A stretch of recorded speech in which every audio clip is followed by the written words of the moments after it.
নমস্কার বন্ধুরা, জয় মা কালী বেঙ্গলি চ্যানেলে আপনাদেরকে আমি স্বাগত জানাচ্ছি। আজকের আলোচনার বিষয় হলো শক্তি বিনায়ক মন্ত্র।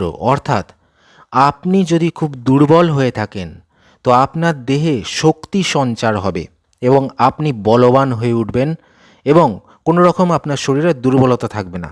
তো সেটা কিভাবে, তার মন্ত্র এবং তার প্রয়োগ পদ্ধতি সম্পর্কে আজকের এই ভিডিওতে আলোচনা করব। তো ভিডিও শুরু করার আগে আমি বলবো যে আজকের এই ভিডিওটি শুধুমাত্র আধ্যাত্মিক বিষয়ে যারা বিশ্বাসী আর আধ্যাত্মিক আলোচনা করেন, চর্চা করেন, তন্ত্রমন্ত্রে বিশ্বাসী, ঈশ্বর বা ভগবানের উপর বিশ্বাস রয়েছে, তারাই আজকে ভিডিওটা দেখবেন।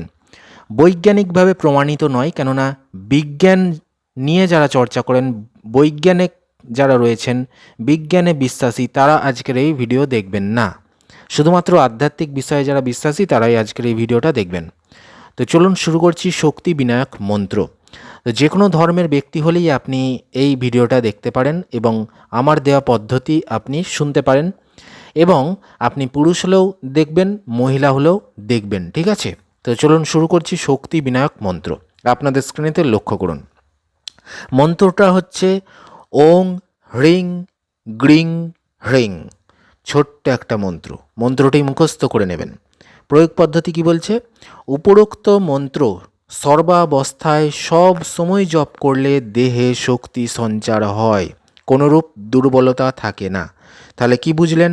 এই যে মন্ত্রটা দেওয়া হয়েছে, এই মন্ত্রটা বিশেষ কোনো তিথি বা দিনক্ষণ কিচ্ছু নেই, শুধু বলা হয়েছে যে মন্ত্রটি আপনি যে কোনো সময়ে যে কোনো অবস্থাতেই সব সময় মনে মনে জপ করে যাবেন। দেখবেন আপনার দেহে কীরকম দুর্বলতা দূর হয় এবং ধীরে ধীরে শক্তি কীরকমভাবে আপনার দেহে ফুটে ওঠে। তো দেহে আপনি সেই শক্তি সঞ্চার করতে চান, দুর্বলতাকে ঝেড়ে ফেলতে চান এবং আপনার শরীরে একদম বলবান হতে চান আপনি, তাহলে আপনি এই মন্ত্রটি এবং নিয়মটি অবশ্যই বুঝতে পেরেছেন, দেখে নিলেন। ভিডিওটি ভালো লাগলে অবশ্যই লাইক দেবেন, চ্যানেলটি সাবস্ক্রাইব করবেন আর 50 জনকে শেয়ার করে করবেন, তবেই গুরু অনুমতি পাচ্ছেন। ধন্যবাদ।